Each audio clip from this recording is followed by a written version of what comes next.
Today is Revelation Day. Yesterday was the final day of the 10th edition of the Rebelle Rally. All the competitors have had an evening to process what we've all just been through. I'm here with my coffee. My friend Alyssa is getting me an actual coffee. We're a little slow this morning because we had margaritas with Katy last night. But today we are going to look at the highlights from the week and talk to some of our competitors. So let's have a look at tech inspection highlights first.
Welcome back to Revelation. I'm here with Nina Barlow and Terrelyn Pederit, the winners of the 4x4 this year. Yet again, you two have won the Rebelle Rally. Congratulations. Thank you. How was this year's game? It was amazing. It was hard. It was great. It was all over. It was like some of the best of all of the years combined and some new stuff. And it always just keeps us like pushing our edge. So before the rally, do you two get together and try to get into Emily's head to figure out what she's going to do? Like, are you constantly trying to get ahead of her? And if so, give me some examples. I dream up ideas of like new challenges all the time. I'm like, I'll call Nina. Oh my gosh, what if she does this? What if she does that? So we're always expecting some new plot twist, and sometimes they happen, and most of the time they don't. And most of the time, what she comes up with is way worse. And I say, do not give Emily that idea. Well, rain was a really difficult one this year that she threw in, right? Yeah, how she arranged that with the rainbows and everything too. And then yesterday in the dunes, at one of our briefings, she said they're all going to think they're going to the disco ball. And it's not going to be the disco ball, and then they're going to have to go a little further, and they might run out of gas. How was your mindset with the fuel control on the dunes day? Well, we saw that we had a lot of ground to cover, very similar to 2023 when I did run out of gas. And so I was having some post-traumatic stress for sure out there. And so I told her, she had to encourage me because I was like, I'm going to drive super conservative. We're going to go nice and smooth and easy. We call that driving like Barlow versus, go full Nina. Yeah. And so we did end up going full Nina at some points. But yeah, it was stressful. There was I told there were some ones that we left one out there 18x because I was like I probably don't asked wanna, 10 times, what's the fuel? Where are we at on Yeah. fuel? How's the fuel? Yeah. Yeah. So strategically over the years, you obviously did full Nina. I know you did in year one, you full Nina, right? Oh yeah. And then over the years, have you dialed back full Nina because you're strategic? You get so far ahead in points, you just want to maintain a lead. Well, what we found our strong point is our stamina and our consistency as a team. And of course, we've had different teammates over the years, so it's different with every teammate. But yeah, I think you come into this Emily always says ride the middle, and I think we are finding that middle. And you've got to find that pace that you can sustain for 8 days, for 10 hours a day. And you can't go 100. No one can go 100% for that long. You go 100% for 20 minutes or whatever, like chasing 19 yesterday. But you've got to find that middle. And you guys have certainly found it, winning this many times. So if you're watching at home and you don't know how to start to Rebelle, I mean, you two are mentors to so many Rebelles. Before the event, I know you train a lot of them, and then during the event, you're always helping out. So someone's at home, they're terrified, they think they have to be a pro at everything to even start. How would you begin today as a driver, Nina, and as a navigator to learn something that's going to give you the confidence to get into this game? I had a competitor a couple days ago that I had trained with earlier in the year that said, I wish I knew what I knew now. Like now I know what I didn't know what I didn't know yet. And so there's just a lot that you're going to figure out as you get here. So do the trainings you can get to, make it happen, get here, figure it out, and come back for year 2. And those trainings are on the Rebelle Rally website, rebellerally.com for Rebelle U, which is a great resource. And as a driver, obviously they should come to you for some training. But what else can you give as an example of something they can do just to get started? Yeah, knowing your vehicle, of course, is very helpful, and how everything works in your vehicle. It's amazing to me. And not only the teams that show up that haven't camped outside before, but as many of the features of this that you can get familiar with. Emily also says we tend to practice what we're good at. And so be honest with yourself about what you're not good at. And you need to poke that with a stick. So if you're not good at changing a tire, and mechanical stuff, work on that.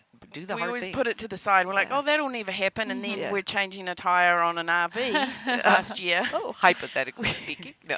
So now, after this rally, or any rally, like you guys are constantly learning, and it feels to me like you know everything, and I know you're going to say you don't. Right. What are you leaving this rally to go and learn and upskill in? Ooh.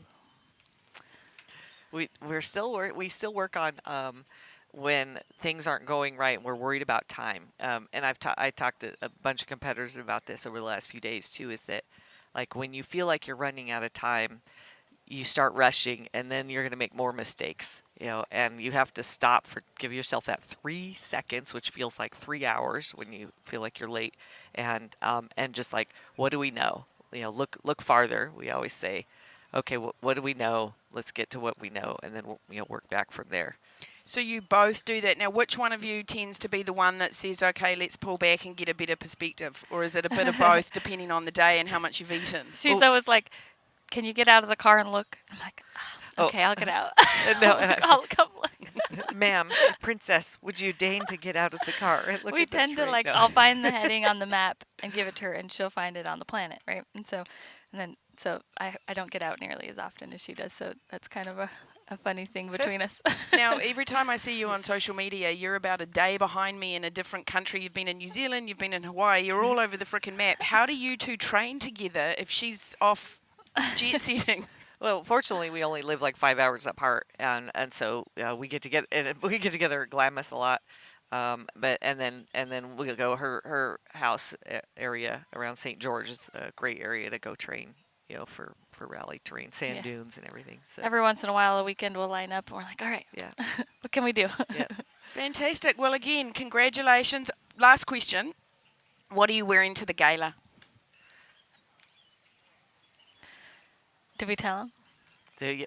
10 years yearbook where you have dresses you can write on. So we want everybody to sign our dresses. Are you kidding me? What are they made of? It's like a white cotton, like a heavy duty Yeah. T-shirt material. Yeah, And it's we're like going to really- sign you. Yeah. Oh my God. But we that's- also have Busby Games costumes coming in. Yeah. so. We have Oh. multiple outfit changes today. What are the Busby Games costumes? Where are we? At the Colorado River? Pirates Cove. Oh dear. Arrgh. What's a pirate's favorite letter? I can't say it on camera. Oh. It's a word. It starts with F. Oh. Anyway, we digress. Thank you guys so much. You're always so much fun to talk to. You mentor so many of the Rebelles. You're an absolute inspiration, and congratulations. I can't wait to have a few margaritas with you tonight. Sounds good. Thank you, Katy. Thank you. Yeah, there's my duck.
amazing gala.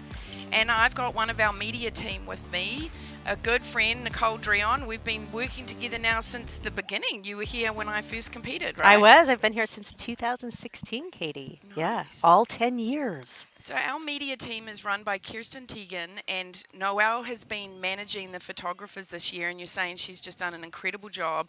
What attracted me to the Rebelle in the beginning was the content. It is second to none. Like the videographers, the photographers we have this year, we've got Tim Sutton, we've got Ernesto, Paolo, Regine, Heather Lewis, and yourself. A curated team. You're all assigned to different shots. What's your assignment? It's lifestyle, right? I do a lot of lifestyle, and I look for, in general, I love emotion. Like I love smiles and grit, and I love faces, and I love capturing like really organic kind of documentary style photos. So we all the photographers you just named, we were laughing last night. We were like, you could put us in the same exact spot and we would all come out with different photos. Like for example, on the final night in the dunes, we all got sent out to take photos of people camping. And I was like, you were there? And I was like, well, I went right in the tent. And, Regine was like, well, I went way back here. I want like the bigger shot. So we all have really different styles and they pair really well together. And that's That's Emily's gift, is finding different content creators that can bring the story together. I mean, there's the photographers, there's the VOD team, which Vigil and all of those guys, and they complement the live show. So we just have this massive organic way to distribute this content. Now, talk to me about the tools of the trade. The competitors have rulers and compasses. What is your tool of the trade? Okay, so my style is, I'm a Nikon girl. I like to be really light. So if I had to break it down, I bring 2 camera bodies. I had a lens this year. One was like a 28 to 400, so I have a big reach, and then you have, a smaller lens like a wider lens for your big scenics. So I definitely will have 2 camera bodies, a couple of lenses. By the end, and this is actually a really light setup. Like I know my colleague Regine has a heftier, bigger big, setup. yeah. It's big. She has to wear a holster for it. She's stronger. She's younger and stronger. But Bigger arms. you're also known for getting the shot. I mean, there are so many stories where Nicole Dreon is lost in the wild in some ghost town, trying to get the shot, creeping into people's houses, thinking that there's no one home, and then somebody turns up. I mean, I'm sure you've got some pretty great stories from the last 10 years. It is. The places that we go on the Rebelle, like I love the American West. I live in Truckee, California, Lake Tahoe, California. And we frequently start the Rebelle in my neck of the woods. And we literally drive like a couple hours from my house. And I'm like, oh my God, this is my backyard. This is stunning. People always think of the American West like the Tetons, Yellowstone, Yosemite. I was like, have you ever been to Nevada? I mean, not only is it stunning, it's a little weird sometimes, but it's amazing. All of these crazy little ghost towns. We'll go down like winding, country roads, up mountain passes. Someone's herding sheep along. Some old man in his, pickup truck and a cowboy hat and his weathered face.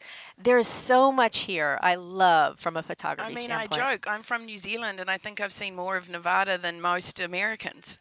Nevada is this like little secret in the West. If anyone's going to find the weird in Nevada, it's you. Now, serious question. Why haven't you done the Rebelle?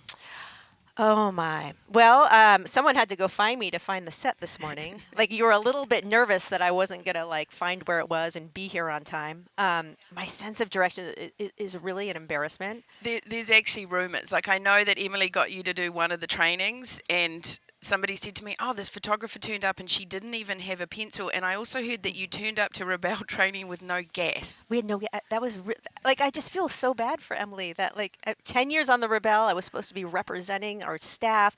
She gave me this opportunity to come to Rebelle U. And my driver and I, we got busy yapping on the way in the morning to the Rebelle U. And Emily had told us specifically, this is where the gas station is. And all of a sudden, we were at the training.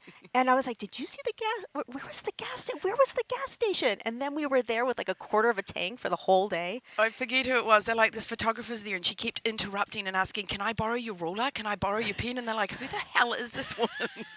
So maybe we just stick to our trade and you keep taking these awesome photos. Yes. Final question. It's very hot. I had a shower in the Colorado River this morning. Why are you wearing a a hat. Because you don't want to see what's underneath this. I mean, showers are very like they're sparse, on the rally. I don't hold up well. You would not want to see what's under this beanie. I've been sleeping in the back of my car for the last 2 weeks. Kind of looks like an episode of Hoarders back there. All right, well, on that note, we're all showering in the Colorado River today. We've got paddle boards, and it's going to be a fantastic day of fun, and then the glam of the Rebelle at the gala tonight. Let's have a look at highlights from day one. Thank you.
Welcome back to Revelation. We're here on the Colorado River, and I have two very special guests with me, Dana Saxton and Karen Hohen.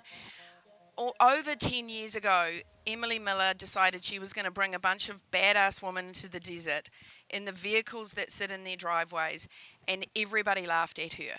And you two, I know, completely backed her. I know that Hohen Motors was one of the first sponsors. And these jackets that they're wearing, there are only 4 in the world. These were presented to the original 100% Rebelles last night. Sedona and Melissa Clark have them, and you have them.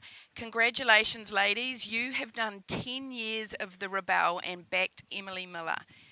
How did you even meet Emily? Emily, we met her through another rally that she was participating in, and she happened to call our dealership and say, hey, do you know any girls that want to take their vehicles off-road because of the Land Rover dealership. And she happened to get my daughters, who said, we don't know if we have any customers that want to go off-road, but we want to go off-road. Perfect. So that started it through our daughters. And your vehicles over the years have always had the most incredible wraps. I know this year they wrapped their entire vehicle to pay homage to the staff, which was really beautiful. Tell me a little bit about the inspiration behind this year's wrap. Well, we wanted to recognize all the staff that had also been with us for 10 years, or we've been with them, I should say, for 10 years. And so we just, got the list and decided to put them all on the car. And it's been really fun to see people come up and say, oh, I see my name on your car. And then other people will say, wait, what's your car has names on it? But it's been really fun to It was a to very honor subtle them. and beautiful Yeah. honouring, and I don't think people at home really realise the amount of staff that go into this production. I mean, there are potentially this year more staff than there are competitors, which means the competitors are completely taken care of, from Drew Dickman and his Michelin star food right down to the safety crew, and of course we've just talked to Nicole Dreon about the media. Now, there's one thing I've never asked you in all the years I've done this. You were on a hijacked plane? Yes, Can I you please was. tell me about this? I was a flight attendant for 10 years, and a hijacker got on our plane, and right after takeoff, hit his button, and a girl I was working with went back to his seat and said, yes, can I help you? And he said, I have a bomb in my jacket here, and if you don't do what I say, I'm going to detonate it. And so she, so she goes to the Loaded front, calls question. I'll make a long story short, calls the captain. Long story short, let's see, he got on in Los Angeles. He hijacked it to Tijuana, and he got out of the plane. We dropped him off the back stairs, and the federales were out there like this. And we turned the plane around and took everybody safely back to San Diego. And yeah, it was. Well, that was years ago. The Karen Hohen I know would get her Birkin handbag out and smash the hell out of him. I was brand new too at the time, so thankfully I was flying with very senior girls. That, I think there would be a lot more carnage of the Karen Hohen today, so I'm glad it happened back then when you didn't hit them with your handbag. Now, Mount Whitney was a feature that we went through this year. It is. I understand that when you were 8 years old, Dana, you eighth climbed. grade, I think. Yes. So were you little older. dragged up there, or was that a school no. thing? I went with my brothers and my father, and we climbed up, and we sort of almost made it to the top, my dad and I, but not quite, because he got altitude sickness, I think. So we turned around and came back. But it's a great memory. And, I always say I love the Rebelle because I love camping. And I think it started in my youth that we would camp all the time. And that was, one of the places where we went. But anyway. No, Yeah, it was I mean, good. that's a big deal. I But I haven't love climbed challenges, I mean, it's kind of like this. If you just try something new, it's great. Well, we've always joked on cold mornings that we're just going to make it to 10 years and then we're done. Uh-huh. And now we're all hedging. You're not, but she is. I'm not hedging. That was a joke, I think. Yeah, it's really hard to let it go, I have to say. I is. mean, we can get emotional just talking about it, but it's been a decade. I mean, that's a long time. And it's been fabulous every year. We love it. I know in our hearts we want to keep going, but it's time to do a few other things in October. You can always come back and be on the live crew. We have a lot of fun. I'll simmer on that a bit. Yeah. All right. Well, thank you so much for joining thanks, us. Katy. I feel like the Rebelle family is at your family to me now, and you, I know, have a lot. It's family time for It this is. week, and Yeah. it's just been so wonderful getting to know you. I look up to both of you. You've taught me so much in the years that I've been here, and congratulations. And I can't wait to see you all glammed up tonight. You will Oh, look yeah. amazing as usual, and we'll see you at the gala. Thank you Good. so much. Thank Love you. both. Katy. Thanks, Katie. Thank Thank you. you so much.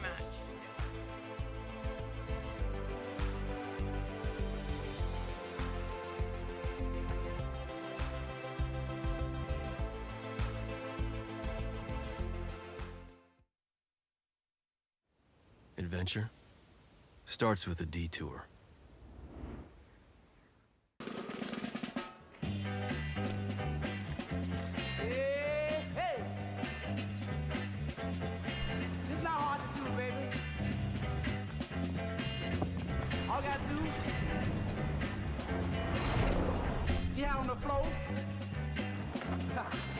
let yourself go.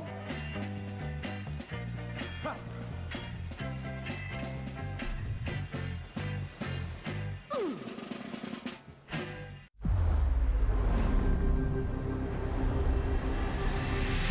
There is a whole country out there ready to be explored. And it just got a lot easier. So get out there and tackle every terrain.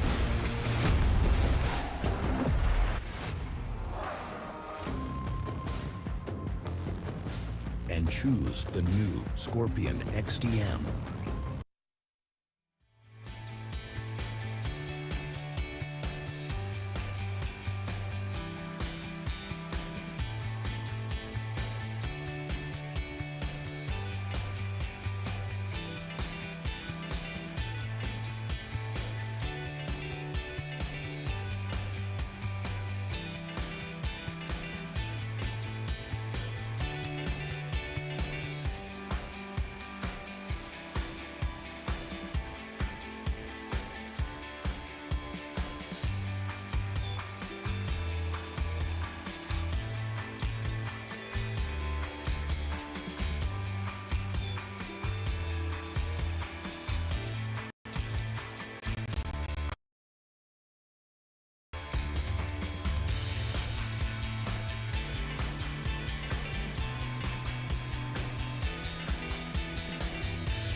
Welcome back to Revelation. We are on the edge of the Colorado River. It's a beautiful morning. The Rebelle Rally 10th edition has come to an end yesterday.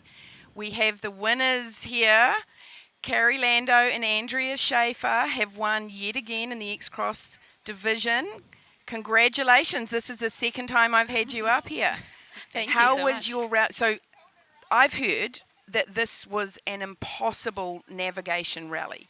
It was was really definitely tough. more challenging for sure. Yeah. We had blank maps. We had maps with rulers that didn't exist and we had to create our own, and yeah, So wait, let's go back a second. What is a blank map? I mean, they all look blank to me. They're, they're topography maps. we were given a map in Glamis yesterday that had a green checkpoint at Osborne for the start of the day, and then there was no other features on it for Glamis except for the latitude and longitude lines. Oh, and you had to give your other maps in the night before. I yes, saw yeah. that going down and wondered why that was happening. So Yeah. were you curious when you had to give those back? We have done a challenge like that a few years ago where we had to turn in our maps. That was an optional challenge where we could turn them in and figure out what was going to happen then. So when we were turning them in again, I figured something was happening. We just didn't know exactly what. See, if you've done the Rebelle a few times, you're preempting what Emily's going to do, and then she'll throw another spanner in the works. So I know on another day you were given your checkpoint guide, but there were no lat longs on it. Like there was, or you, no, what was the challenge where you had to convert? Did you take that challenge? There was one challenge where they had to convert from one lat long formula to another, but you must not have taken that. But it doesn't matter because you won. Was that a 4x4 challenge? Oh, potentially was. Yeah. Potentially was. And There then was a different. They had some 4x4 challenges that we challenge. didn't. didn't she take one of the roads off of the map so that She, you, Probably, she yeah. took Gecko Road off of the Glamis map now It how, was just a blurred for day smear. 7. It was like smeared on the map. in the past, how have you used Gecko Road on the map? For heading a distance, for going in for checkpoints, we would go to the end of Gecko Road. We would mark it on the map, and then we would take a heading and distance from there to go get checkpoints. And so I know you as the Navigator Pro, you would have just looked at that and been like, I've already preempted this, right? You knew? Did your heart sink at all? A little bit, but we have some different things that we used this year to challenge or to navigate from in the dunes, and Yeah, we there's some towers we can navigate off of. There's also other some checkpoints. canal crossings that. We So a can- slight advantage compared to the German girls who've never even been to America and turn up at Glamis. Yeah. To me, that it's would my be really hard. That would be difficult. very, very difficult. If you've never driven in sand before, but you know how to ski, it's like skiing in vehicles. So talk a little bit about how your vehicle handles in the sand. Well, this year the car had a little bit more lower end torque because of the hybrid engine. So that electric motor kicks in and lets us get through the sand a little bit easier than my previous vehicle in the Outback, the 2014 Outback. Did you So did it you was a lot get of stuck at all in the dunes this year?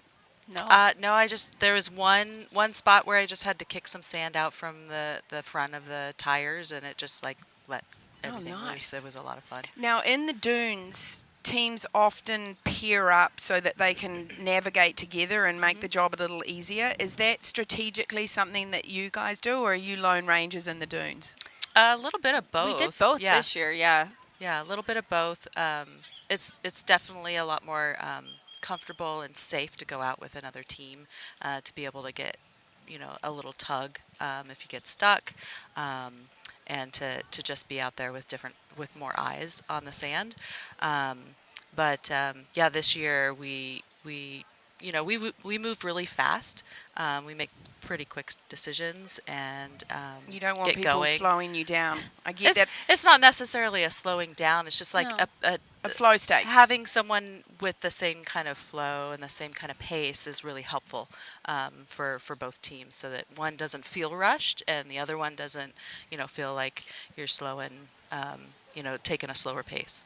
Now, I'm asking all the winners this year because anyone watching at home that's like, I want to do this. This is so amazing. These women look so badass, but I'm scared to do it. As a navigator and a driver, if you're sitting on your couch right now, you've got your car in the driveway that picks up your groceries and your kids from school potentially.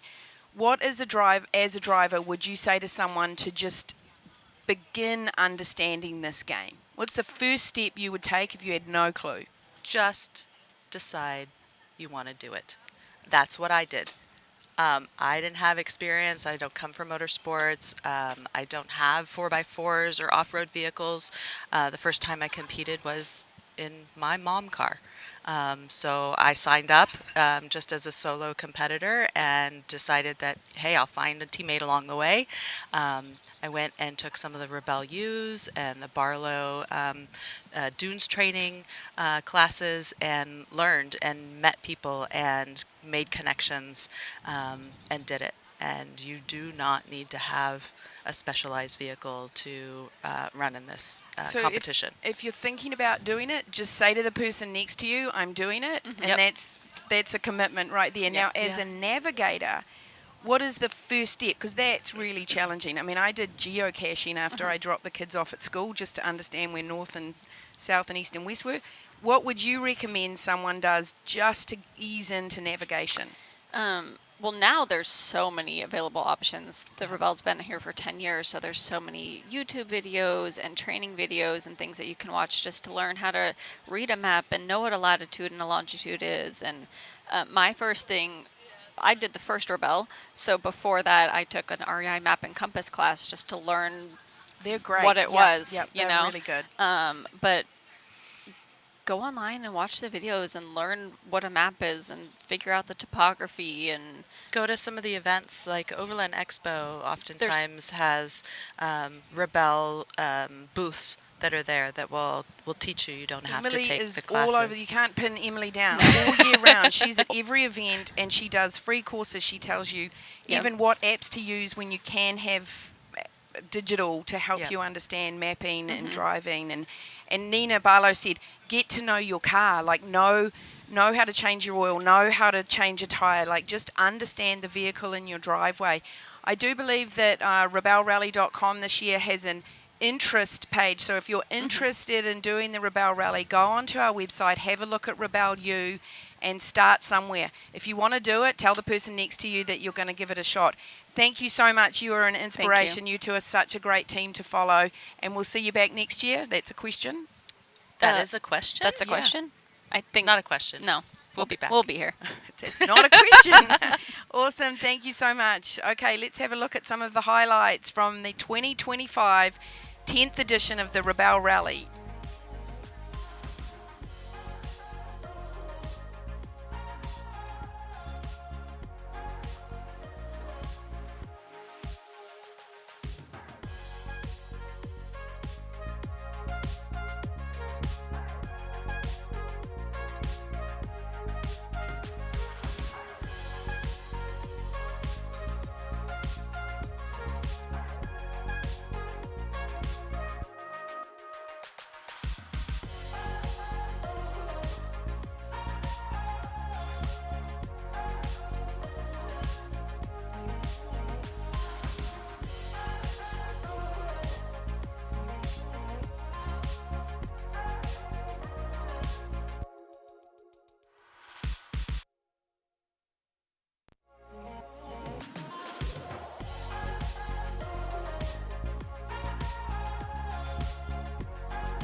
Okay. 5 seconds. Way to fucking. No,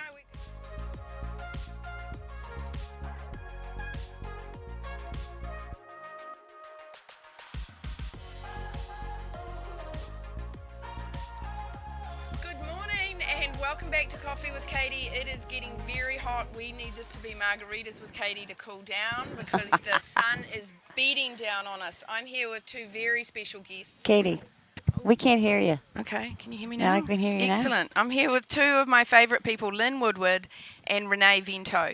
Now, I'm going to have to be really honest with you guys. You've proven me wrong. When I got the roster this year, I looked at you 2 together, and as you know, the live team likes to place bets on some of the back drama that might go down. I was like, hell no, those 2 personalities are not going to work for 8 days in the vehicle together. And I was expecting you to be here with black eyes, fisticuffs, and you're both smiling, and it looks like you had a great rally. You proved me wrong. Talk to me about this. Well, first of all, I'd like to know what you lost in the bet and what you then now owe us because you lost some stuff in a bet. We can talk about that later, but you guys have competed really well. You've been fit checks every day. You've been partnered with Pennzoil, and it seems like you had a great rally. How was it? It was amazing. I didn't know that. I've always known Lynn as this very sweet, kind, approachable person. I didn't know that she was, I'm rough around the edges. I didn't know that you felt this way and that this was going on behind in the chatter. So I love knowing this now. We had a great rally. We were friends before. I'd like to say that we're better friends. We're way better friends now. After, for sure. We'd be lying if we said there wasn't heated moments in the car, but we have so much respect for one another. We were able to squash all that within seconds. Yeah, like instantly. Yeah. Like it was like our safe word yeah. became our celebratory word, which Yeah. was sparkle farts. Nice. We never said it unless in jest. And the thing is, in all seriousness, you're seasoned rebels, so you know how to get in the vehicle. I mean, I know your first experience is way different to when you've done it this many years. And so you get in, you've got a more mature outlook, and that showed with both of you. And I know that you've had a great rally. Now, tell me a little bit about this helmet here. Alyssa just told me that it tied in first place, in her opinion, because, again, this was another bet, who's got the best helmet. Dana and Karen got a tie for first place with this. Can you tell us a bit about the Fundamentals, which is their team name, helmet? It's beautiful. So for me, I have Sedona's husband does my helmets every year, which is an honor. He does such beautiful and great work. Foz Works, go check it out. But I was going after like kind of a vintage look, because I also drive vintage a vintage sports car, and so I thought, oh, this would be really cool with like this stripe. And Renee always wears her checkered Vans in the sand dunes, especially checkered Vans, and so I thought, well, this would be a nice nod to the checkered Vans. And I'm a less is more kind of gal. It's gorgeous. And so that was that. And the 101, Renee and I kind of thought long and hard about that. We're both from California. Team 101 was available, and we thought, oh man, Highway 101, so cool, such an iconic shield here. Let's put it on the truck. Let's put it on our stickers. And then, of course, it tied into our name. Renee came up with this amazing thing. Like, if you're 101 in college, it's generally you're a fundamental or a basic course. And we thought, team fundamentals, like what? And then she was like, ooh, what if we do fun? Duh. Mentals. And I was like, oh, no sweat. Yes, easy. You 2 are iconic, quintessential rebels. If we have to push forward 2 people to say, okay, what does a rebel look like? You 2 are front row and center. Tell me a little bit about how the Rebelle over the years has kind of weaved into your daily life. Like, what do you take from the Rebelle into your careers, your relationships? How does it work? Well, I've always said if you walk away from the Rebelle the same person you were at the start, then you didn't do it right, because it does provide the opportunity to fully challenge yourself if you're willing to subject yourself. And most people won't take that type of challenge. So for me, the daily takeaways is letting things roll off of you. As navigators, we make mistakes more probably than the driver, specifically my driver. She doesn't make mistakes. Thank you. That's false. Fake news. No, it's not. But anyway, yeah. So the ability to let go of things quickly, take a heading, whatever it is in life, and stay true to it. Dead reckoning. Don't let things waver you from your goals. Those type of fundamentals. All those basics, right? Know where north is. Yes. And you can navigate your way through life. Thanks, it's a fly. To me, the most important thing that I've learned from this is that concept of riding the middle. You know, the older you get in life, I think the more you realize, like, nothing lasts. The good stuff, the challenging stuff. And if you can look at all of the things that happen to you, not as good or bad, they're just things. Yep. And we are the ones that ascribe an emotion or a sort of a category to them. But if you can just figure out how to just go through everything, just like even keeled, approaching everything with the same amount of effort and energy and the same kind of attitude, then that will serve you so well, not just out here in the desert where things are very intense and very, very focused and very difficult, but in any kind of a situation, whether it's with your partner, your children, your home. It's such a valuable tool to have. And the way that Emily reinforces that with us has really connected with me over the years. And I feel much better at it now than I did when I first started. And when we crawl out of the desert and everything's going around us that's happening with family and work, it's like none of this matters. Like what I just did for 8 days, this is not a drama, people. No. Now, Emily said to me, you've got to talk to Lynn Woodward. I'm going to put you on the spot because you said something to her 4 or 5 days ago. I can't remember. But what did you say to Emily that was so poignant about the Rebelle? So the essence of what I said was this, and this is basically touches on the purpose that this serves if you're looking at it properly. And I think if you're a self-aware person in your normal life, you know your faults, you know your flaws. It's really easy to distract yourself in real life. My phone, my family, my job, the television, shopping, whatever. And so you can avoid them. But when you're out here, she removes all of those bits. Yep. And so you do see them more acutely. For me, the true value of this event has been able to see from 9 years ago, my first rally, to now. This is a benchmark because I've seen my progress over the 9 years, not just as a competitor, but as a woman, as a human being. I've been able to see how I've improved, how I've evolved, and how I've changed because this environment removes all of those distractions. So if you are like really plugging into things, and you have the opportunity to do this over many years, you really get to see how you've changed as a person. Because in normal life, we don't really get that opportunity. No, we don't. And, I always say to my kids, find friends that you struggle with. Because if you struggle in a friendship, then you've got something to hold on to. And I think that is why we have all become such great friends. I mean, I consider the live crew complete family at this point because we struggle through these 9 days and we have these solid friendships. Same with all of us, right? Love it. Final question. Talk to me a little bit about the rally hangover and how you cope with it.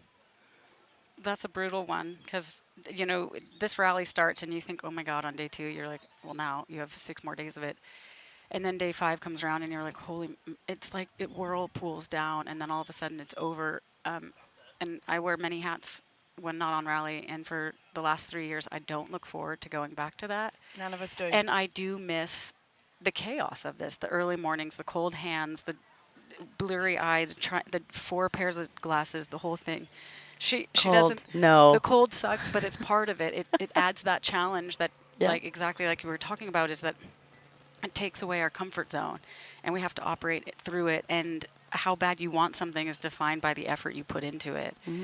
So to the hangover part, I unfortunately just have to dive right in to my life. But I just and we go social back, media. Yeah, we go back to social media because we want to relive what was going on, and we're in this distraction. Here's my coping mechanism. I plan side quests, and I've done one with you up in San Francisco. We've done one in Morocco. So if you're watching and you're watching the replay later on, go plan a side quest with one of the Rebelles or a staff member that you've made friends with, and then we can keep this love going on. Thank you so much. Yes. Thank you so much, Katy. Awesome to get to know you guys over these 8 years I've been doing it.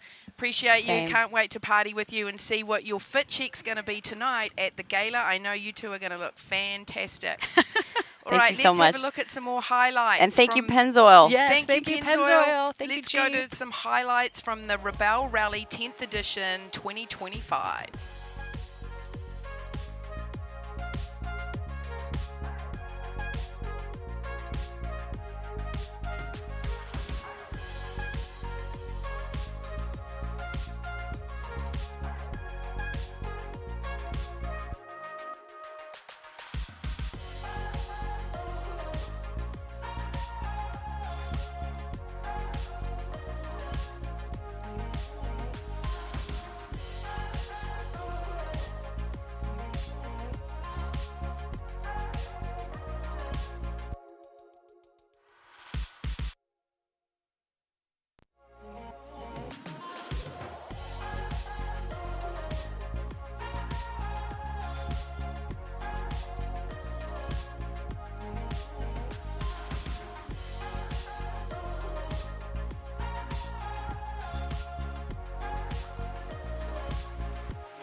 Welcome back. You can see the base camp here for the final base camp of the Rebelle Rally 2025.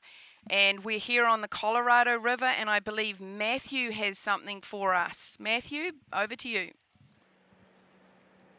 All right, good morning, everybody. From the day of Revelation, this is the day we've been looking for. It's the fun day, the morning of the gala. We've got different games and different fun things to be doing today. It's our 10th year here at the Rebelle Rally, and I am giving you some behind-the-scenes look at some of the partners and supporters that we have for making this whole thing happen. I'm standing here with Hannah White and Nicole Swanson. They have some really cool cutting-edge technology jobs. Hannah White is in the Fuel Cell Development Group, and Nicole Swanson is in the TRD, Toyota Racing Development Merging Technologies Department. So she's doing all sorts of cool stuff. Nicole and Hannah, thank you for being here today.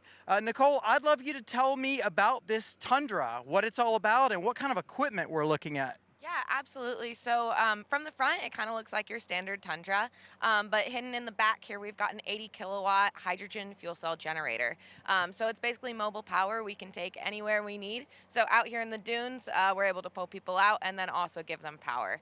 That's really cool. Now, I think I'm going to assume something. Is this still just an ICE-powered truck that can drive around with just normal convenience of a petrol station? Yeah, so it's a hybrid front engine, so we're able to be kind of clean but still fill up at your normal gas station.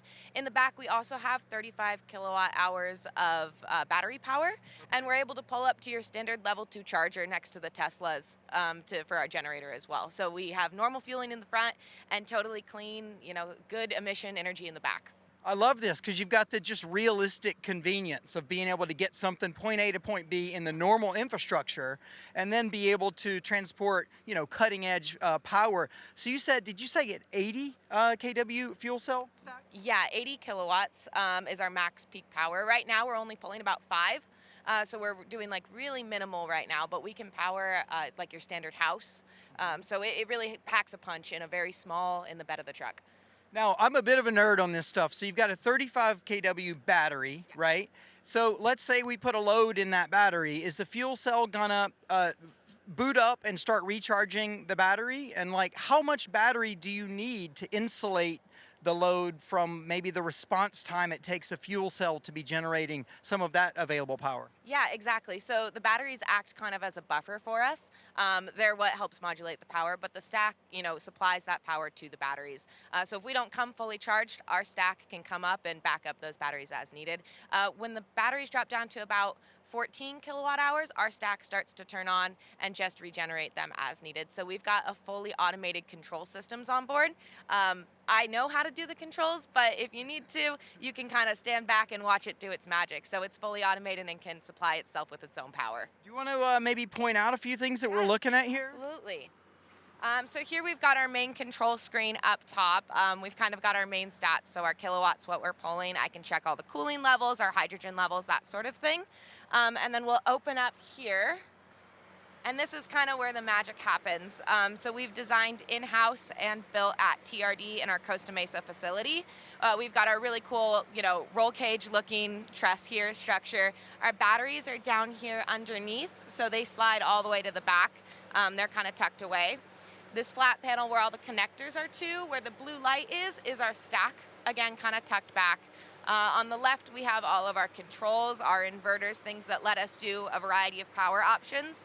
And then all the way on the right here, we have our external cooling systems. So big fans, big radiators, lots of cooling. Now, I understand the cooling system has to be electronically isolated, however you say that. It has to be on its own system and not able to be conductive. So it's a specific fluid, right? Yeah, so we have to use Mirai coolant within our system. Sometimes you're able to use a heat exchanger, but we go straight into the radiators with our system. So a lot of design goes into the pipes and reducing the pressure difference within your system because the pump can only handle so much. So we use a very special coolant. We have our ion exchanger that keeps the conductivity low, and then we also have low pressure system here, so it runs through those radiators. I'm worried we're going to quickly delve into stuff that maybe we're going to lose a few of you viewers, so I recognize that. So tell me about where's the hydrogen coming from? How is all this working right now? Yeah, so we're lucky to partner with Renewable Innovations. They've got our hydrogen trailer for us. We don't have any on board, but we can show up, you know, kind of with a 6-pack of hydrogen bottles and power anywhere that, you know, we can bring the hydrogen out to. But Renewable Innovations has been gracious enough to let us hook into their hydrogen pipeline. I think they call it their virtual pipeline. Yes. And we're able to utilize their hydrogen to supply extra power. Well, I love all of this. So standing here with Hannah. Hannah has competed in the Rebelle. Are there some plans to get you out here in a Rebelle vehicle? We're hoping someday, yeah. Hannah and I get along great, and it'd be nice to run with someone who kind of knows what's going on already. Might be even a fuel cell powered vehicle. So thank you both for being here. So to tell the rest of the story, the gala tonight and all of the audio visual is going to be powered by the Tundra, sipping on some hydrogen from the virtual pipeline trailer. Let's walk over and see Mark Watkins with Renewable Innovations and see if we can bring this whole conversation full circle for how we work here at the Rebelle. Thank you, guys.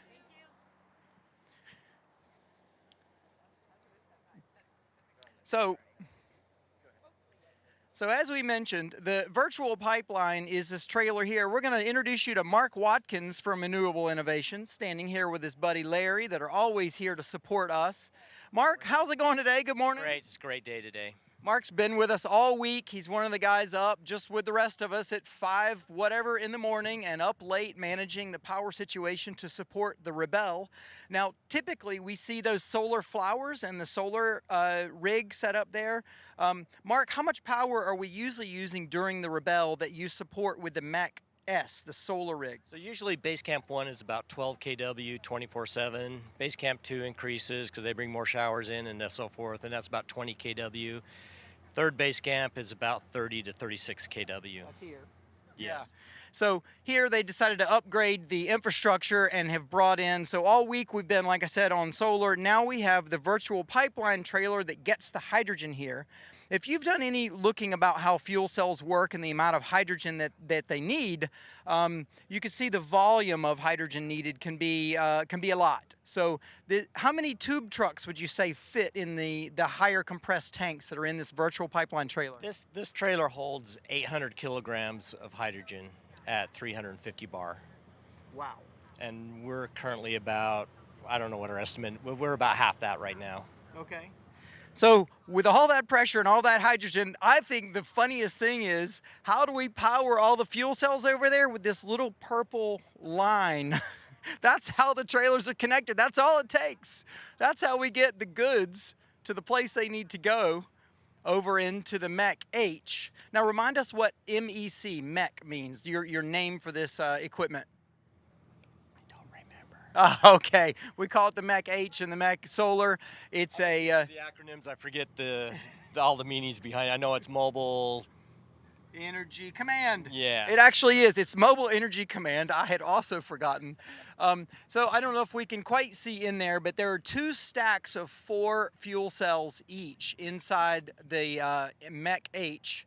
And again, how powerful are each of those fuel cells? These ones are 30 kWs each, so we have a total of 240 kW. Wow. Just almost a quarter megawatt of energy, and plus 440 kilowatt hours of battery.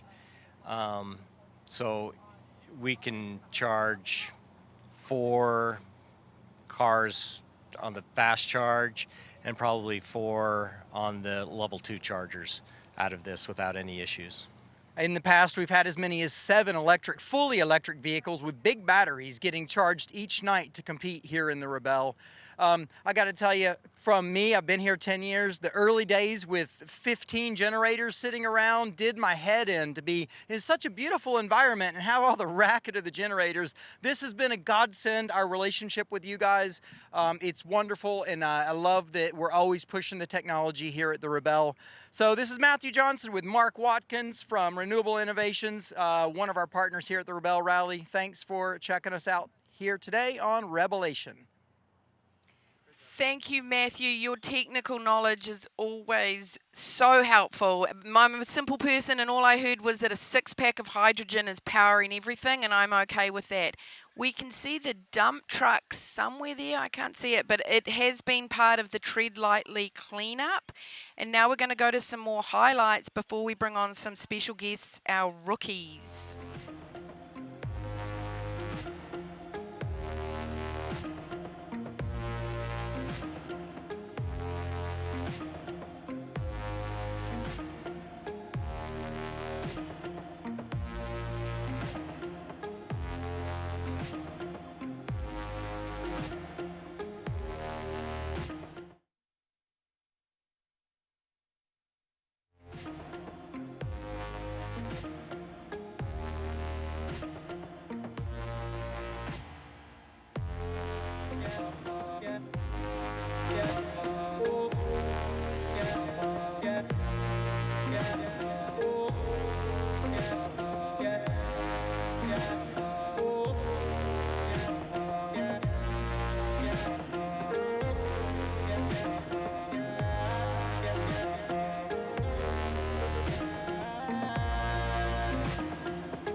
Okay, you can see there that is all the trash that the Rebels and staff have been picking up to make sure that we tread lightly on the Rebelle Rally. That's a very important mission of ours. Now, I'm here with two very special guests because they are rookies, Patty Upton and Connie Rodman. From what I understand, you two have been unknowingly training to be Rebels for potentially your entire lives. You've now completed your very first Rebelle. Do you feel like it's something that you've been training for without knowing it? I've always been navigator in all of our well, excluding the Darien Gap. That's another story. Just but the Darien Gap. The rest of the travels we did, I was I had the maps and the compass, and I was navigator. I wasn't plotting points or anything like that, because when we were traveling, this was before GPS, sat phones, all those fun things. So yeah, and I've always been interested in maps. I can't read a nonfiction book unless it has a map to tell me where it's taking place. I just am always into maps. Now tell me, you're wearing a compass around your neck. Tell me a little bit about this necklace. Again, I got this 2-3 years ago. It's just one of those things that it's just me. I'm just into maps. I really am. Geography was my favorite subject as a kid, so. So you can visualize them like they're 3D when you're moving down the road. Yeah. That's a special talent. Now, how did you two end up rookie teammates? And your team name is Tried and True. Is that a clue? Yes, it is. We both feel that we're very tried and true. You know, we've been doing this sort of thing, but on a really, really, really slow pace for a long time, because we're both overlanders rather than rally people. And so yeah, it's something that, well, she's been doing longer than I have, but I've been doing for the last, longer than I care to say. So how did you meet even? So we're both involved with Overland Expo, and there was an evening activation for the Women Who Wander, and there was, Patty had told sort of a very brief version of her story. And then there were some rookie rebels interviewing past rebels, asking them questions. And Patty just offhandedly at the end said, well, maybe that'll have to be my next adventure. And I turned to my husband and I said, do you think she's serious? And he says, I don't know. Go ask her. And so in that moment, I said, are you serious? There was like a 5-minute break. Yeah. I said, are you serious? And she said, yeah, I think I am. And I said, would you consider doing it with me? And she said, yeah. And then we didn't get to talk for a day and a half about it, but we made that decision in like 2 minutes. Yeah. So one of the interviews I just did, I said, how do you tell people at home to get into the Rebelle? And they said, just decide to do it. So if you're sitting at home, do what they did, and you'll be here with me next year. Yep. Now, I understand you're wearing a T-shirt that we need to talk about. Can we have a look at that? So when I was packing the clothes to come to the event, I've had this T-shirt for about 8 If you years. don't know where you want to go, it doesn't matter which path you take. Nice. Where did you get that? I don't remember. I got it at a store at least, like I said, 8 years ago. And then when I was pulling out clothes to bring to this, I thought, oh, yeah, that has to be there for the day after.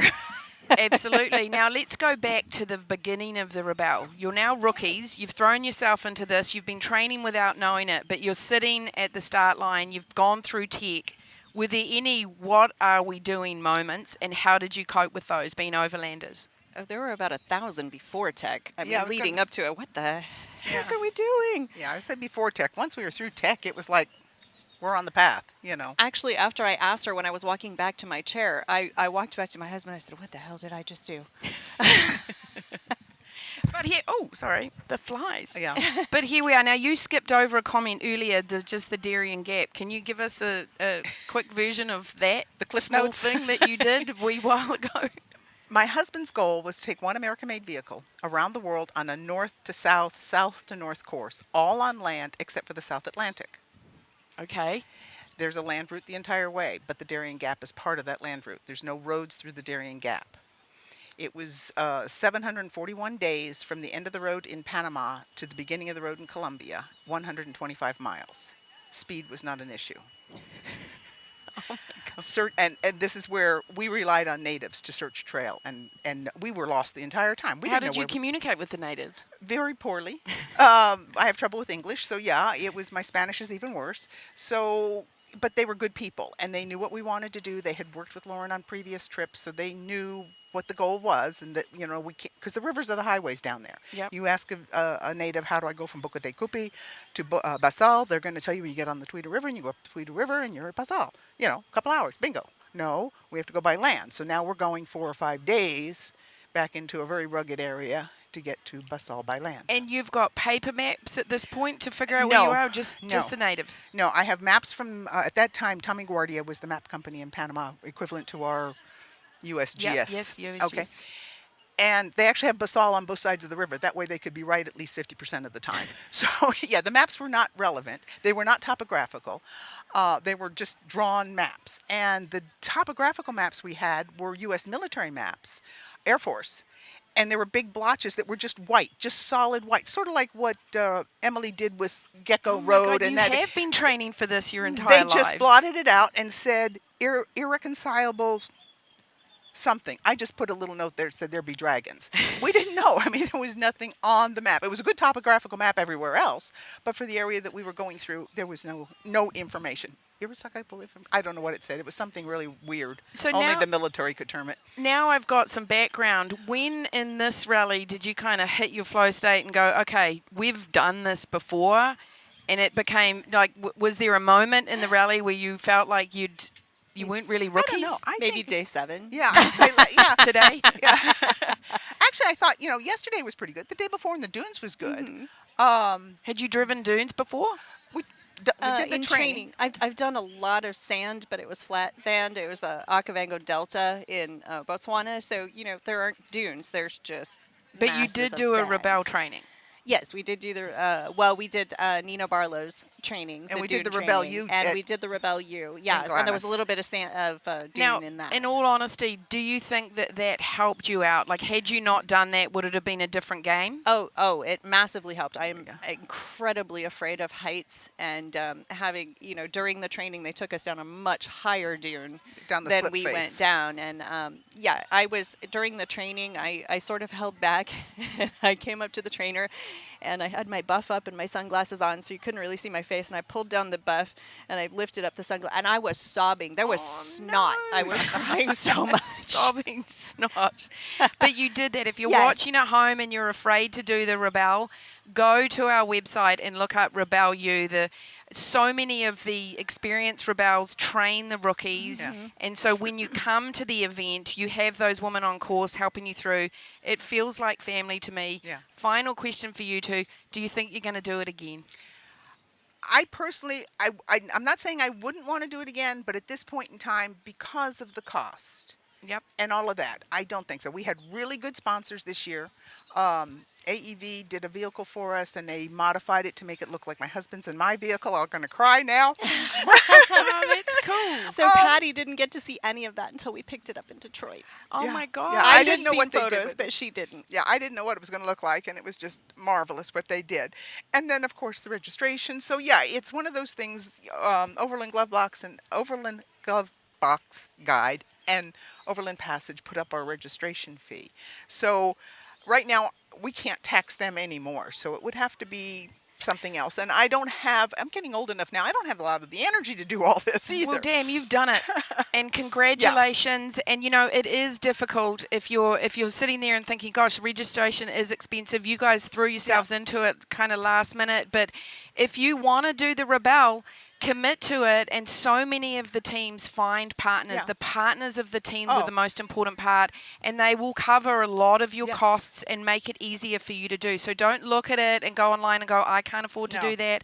I can't learn all of this. I mean, I did geocaching when I dropped my kids off from school to learn how to navigate. I didn't even know where north was. So start somewhere, commit to doing it. There's a Facebook group once you register that is instrumental. Were you part of the Facebook group? Yes. Yeah. And you just ask questions and they will help you. It's just such a beautiful community. People were very welcoming. Yeah. So on that note, it's so great to interview Thank the you. rookies. You're so much part of this event that keeps it going. And I can't wait to see you in the gala to party tonight and celebrate your very first Rebelle Rally. Let's go back to some highlights.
Welcome back to Revelation. This is the day we've all been waiting for. We go from grit to glam at Revelation. We have a gala tonight. Everybody has their Sunday best, and we're going to celebrate the 10th edition of the Rebelle Rally.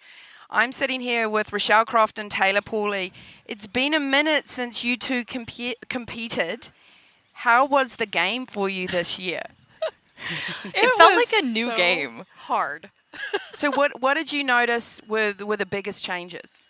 Time management. Everything was way faster, harder, longer, and all of the girls have leveled up. Yeah.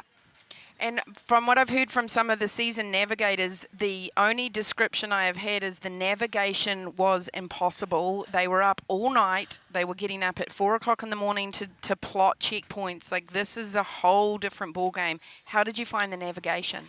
I found it to be hard. Yeah, I found less. Let's say that.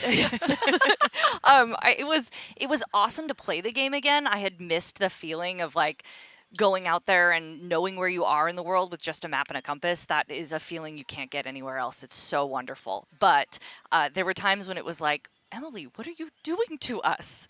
How was I supposed to find that? You know, and then we called them gotchas. There were so many more gotchas this year, you know, things that just roads that weren't on the map that they knew you were going to be confused by, or flags that were not your flag, but they put them just where you thought that you were going to be in the right spot. So. Now, before the rally, do you two get together and try to get into Emily's head and go, oh, maybe she'll do this? Like, give me an example of where you think she's going to do something, and then obviously she's throwing you. But how do you prepare for this?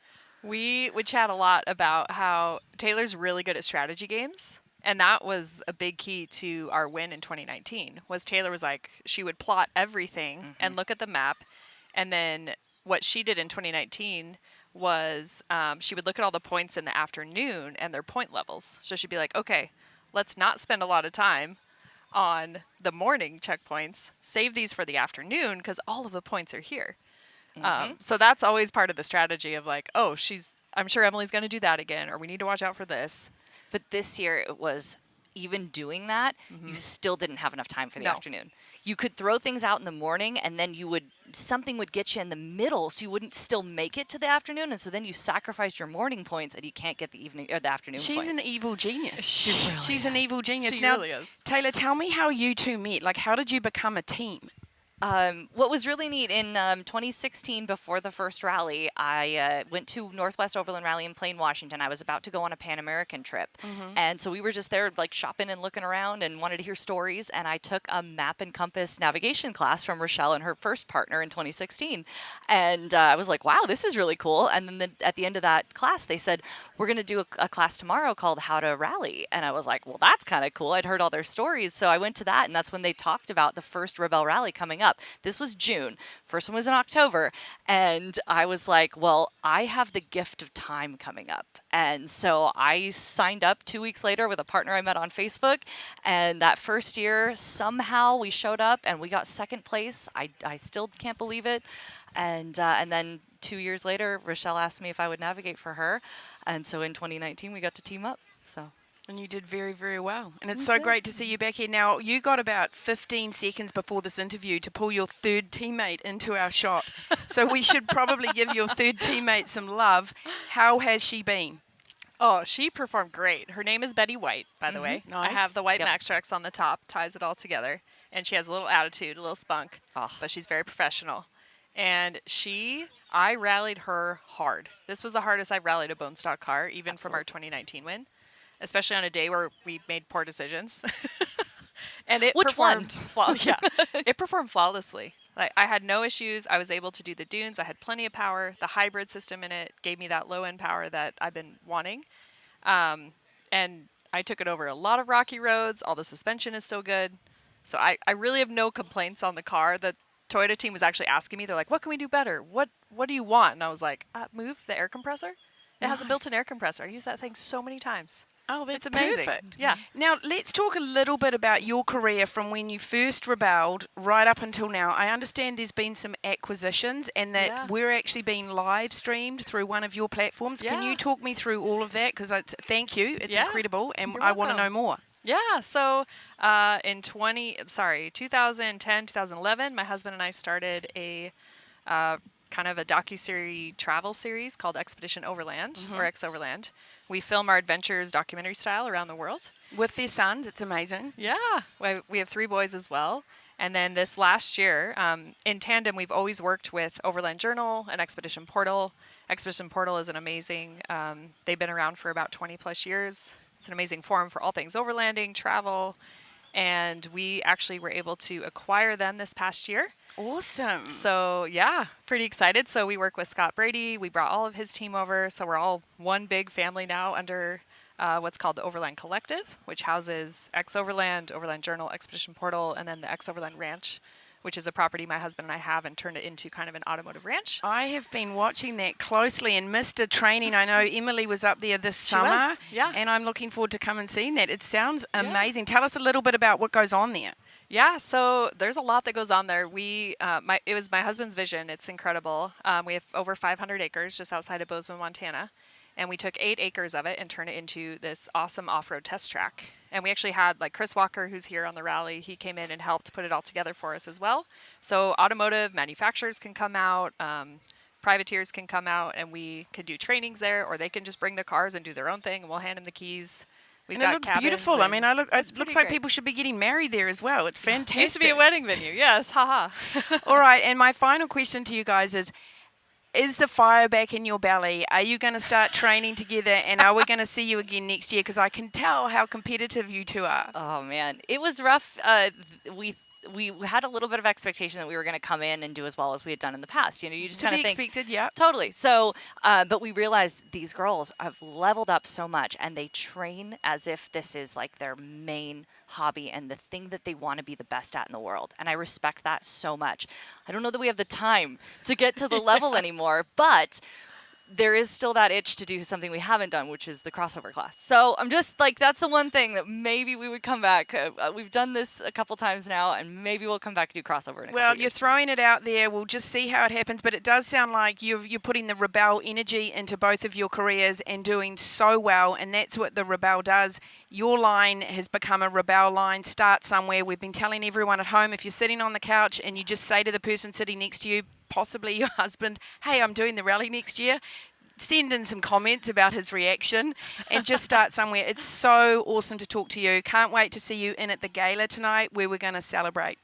Let's go and see some more highlights, and we're going to go to our podium soon. Thank you. Yeah, thank you. That was great.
Thank you for watching Coffee with Katy, and thank you to Toyota for sponsoring the live show. Let's go to the podium right now with Emily Miller.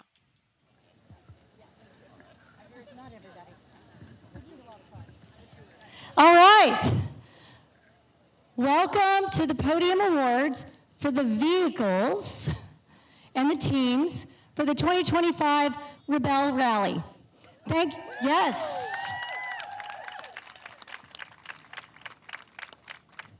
So this moment is about announcing the final results of the podium of the 4x4 class and the X-Cross class and the vehicles.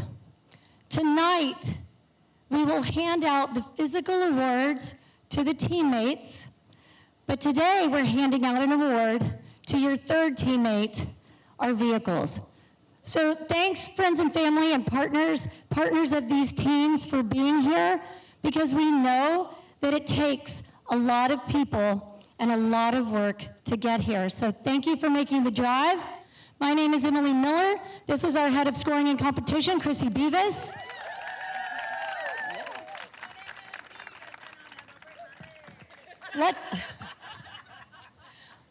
Let's just remind ourselves of the stats of this Rebelle Rally.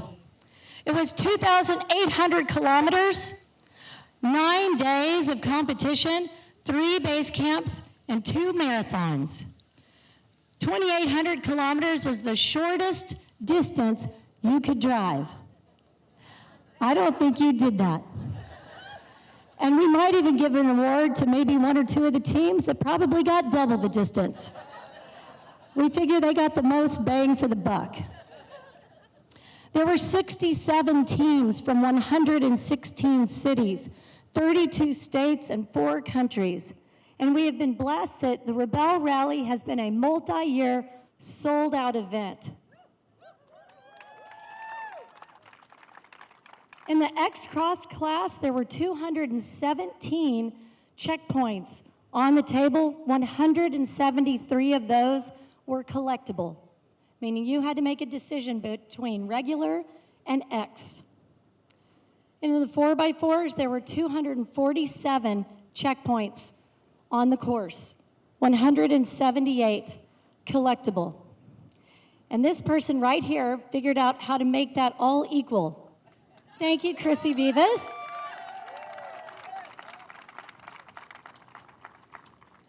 I want to thank our partners, because without our partners, we would not be here today. And some of them are here in the crowd. If you're here in the crowd, put your hand way up.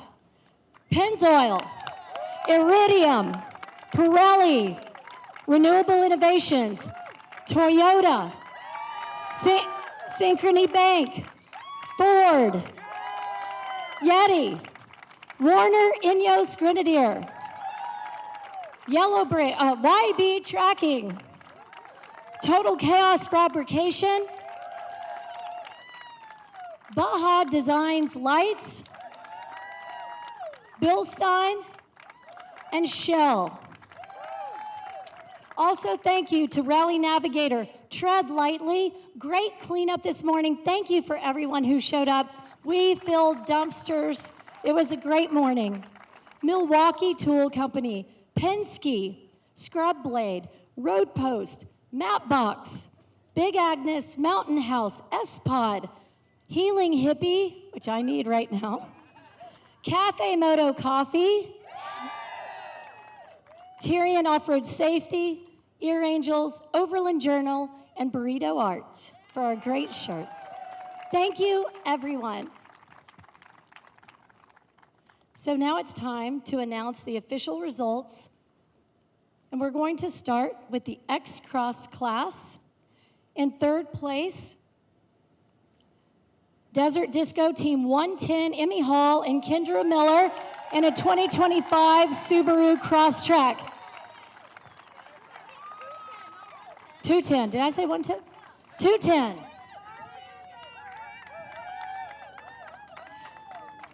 Now,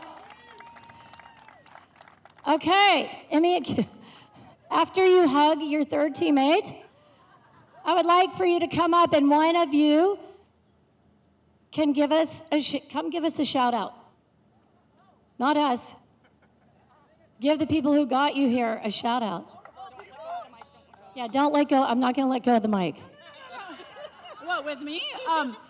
No, I mean, Subaru was great. They gave us the car and they said, go do it, do whatever you want with the vehicle. So we did make a few improvements, but what we didn't improve on was the powertrain, and we didn't improve on the gearing on the transmission, because even though we had a CVT, we had a lower gearing on that, and that really helps in that wilderness platform. So the wilderness is a great starting point to just make the vehicle even better. Thanks so much to BFG Tires for throwing some wheels or some tires our way, and for Dometic for the fridge, which was amazing. Oh my God, I Diet Dr. Pepper every day almost. And it was cold, so that was great. Kendra. No, I mean, that's all I got. Thanks to Subaru for sending us. Everybody else helped us, and Dirtfish. Yeah, Dirtfish let us go play around and have some fun. All right, thank you. And the importance of this event is these are the vehicles you buy and you drive. And they are high-performance vehicles, but often they don't get tested, and they definitely don't get tested in the daily commute. So great to see these vehicles out here. Congratulations. Thank you.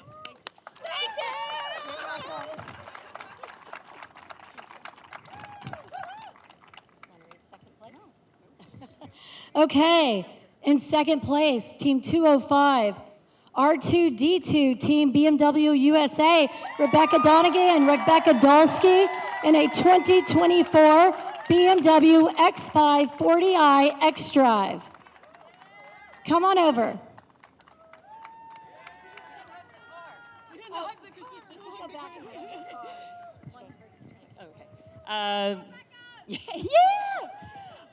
It's exciting to see all the manufacturers that commit to testing their vehicles in this event. This competition really puts it to the test, and the fact that manufacturers recognize that is amazing. And BMW has a team of really passionate people who have made it happen 3 years in a row now. And it's mostly due to the product team and Rebecca Dolsky right here, starting 10 years ago, finding out about this event. And she finally got to compete. This is her rookie year, so she had a learning curve that was vertical. She did an amazing job, and we debated whether or not to make any modifications of the vehicle, and we didn't. So we did it Bonestock, and all we wanted to do was get it across the finish line. So we're really proud of our results. No skid blades. Thank you to BMW Car Club of America, BMW Financial Services, BMW Cards, all these teams of people within BMW who helped get us to the start line. We changed back to our manufacturer wheels because the rules were changed this year, but we had Rotiform on for our practices, and they're amazing for giving us those wheels and for forgiving us to go back to Bonestock because we really wanted to go for that. Morimoto lights, I'm sorry? Falcon tires! I only got one flat, and it was a pinch flat, doesn't count. Who else? Dura, get me off the, Expel! And Ultimate Protection, Expel for protecting all of those pinstripes we now have. Women in motion, because we are. And we want to say a special thank you to the BMW mechanics that embedded with our pooled mechanic service. They worked on all of your cars throughout the night. So thank you, BMW, for believing in this and sending your mechanical team. All right. First place. A repeat. Team 200. Team Mountain Subi, Carrie Lando, Andrea Schaefer, in a 2025 Subaru Forest Hybrid Touring.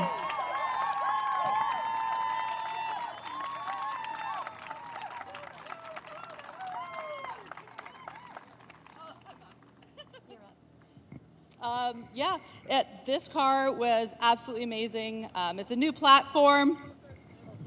This is a 2025 Subaru Forester Hybrid.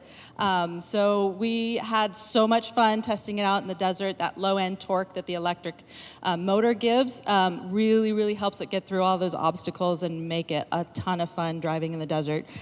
Massive thanks to Subaru for trusting us again this year to run one of their vehicles. and for allowing us, like Emmy and Kendra, to go ahead and make it a vehicle and a build that we kind of wanted to run. So it's very similar to Mountain Subi. Thank you so much to Raceworks, Milestar, Diode Dynamics. Gosh, the wrap was a collaboration with a local Pacific Northwest wrap guy. So thank you so much to Bradley Stubbs for making that vision like really come to life. Hard to miss us out there in the desert, huh? Who else do we have? ADF, Rally Tech, Sherpa, which made it a lot of fun to get up on top of the car and look for points to navigate to. So, and of course Diode, yeah, Diode making the lights lots of fun. And Andrea, thank you so much for being the most amazing teammate. And everybody who helped with the build, Milton, who helped come up with a vision of how to make the best vehicle possible. So thank you so much, Emily. All right. Okay, so just a quick days one. On day wins, Desert Disco Team 210 won day 6. The BMW Team 205 won 7 and 8. Mountain Subi 200 won days 1, 2, 3, 4, and 5. All right. On to the 4x4s. All right, in third place, Team 128, Warner, Grins, and Grits, Susan Piper and Elise Young, in a 2024 Ineos Grenadier, sponsored by Warner. Thank you so much, Emily. Thank you so much, Chrissy.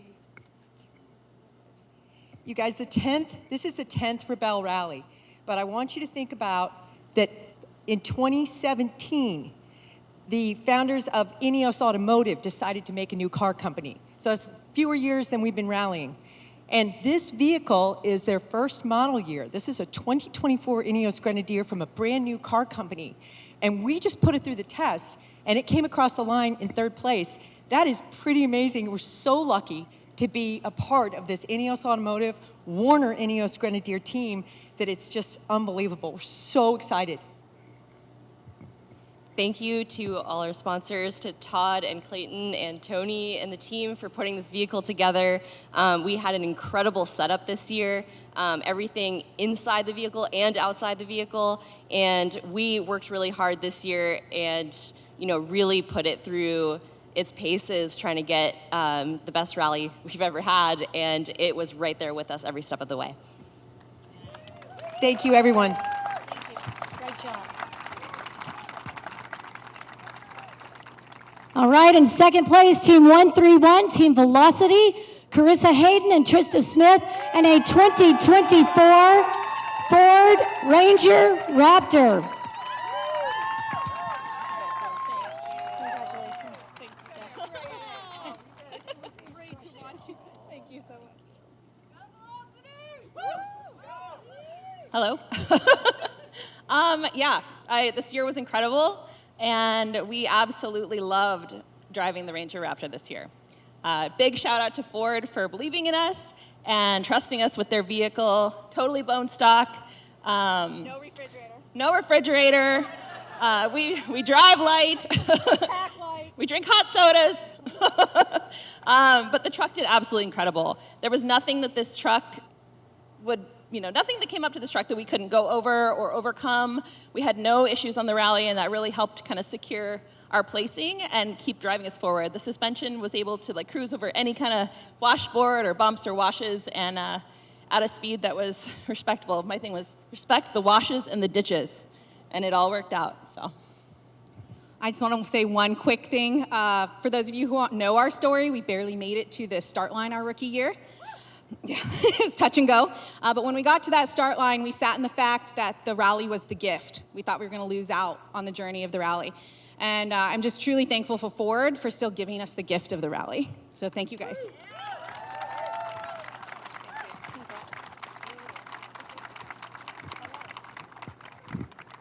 Go hug that sweet truck. All right. In first place, and in the 4x4 class, and also in the overall, is Team 129, Nina Barlow and Terilyn Peterite in a 2025 Jeep Gladiator.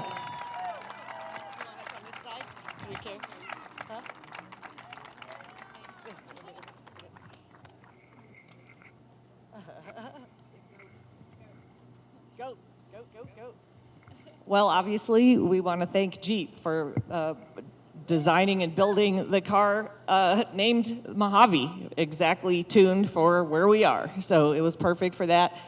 Falcon Tires, this is my 9th Rebelle Rally.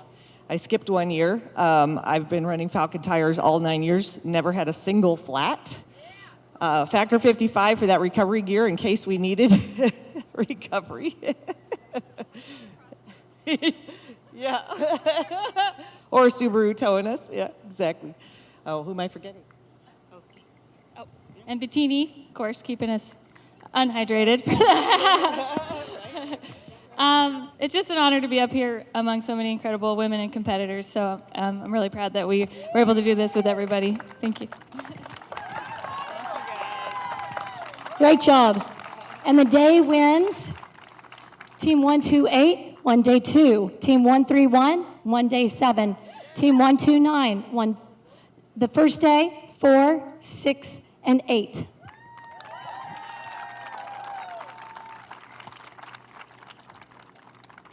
Tonight, we will have both manufacturers here that won the Bonestock Award. The Bonestock Award is really important for what we do. And it's also important for the manufacturers. This award was designed to present to the manufacturer that had a bone stock vehicle with no performance modifications that did the entire rally and scored the highest in the points. So we award that, of course, to the driver and navigator, but we definitely award it to the manufacturers. And our goal is that the car companies will follow this event and make the toughest vehicle possible for their community and their buyers. In the X-Cross, and I'll have you guys speak tonight, but we want to make the announcement now. The winner of Bonestock is BMW.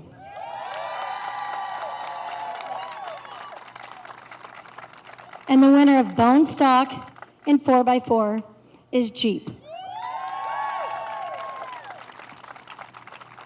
Congratulations to our third teammate. Let's give it up.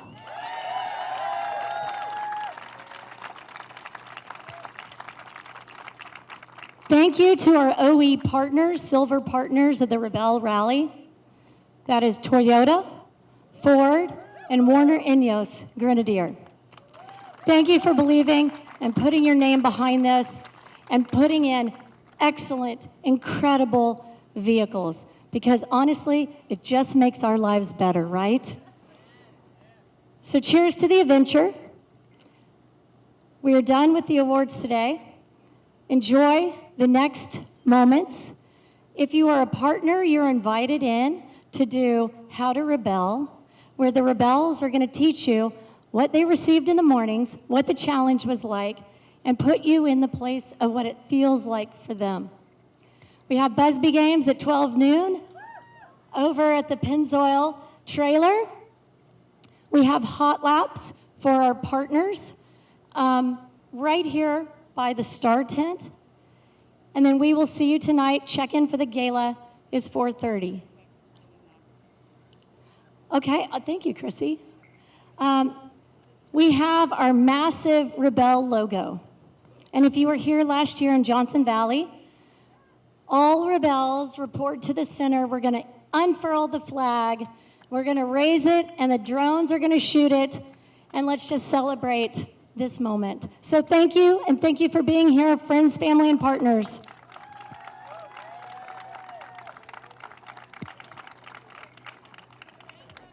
Come on, Rebels, come on up here.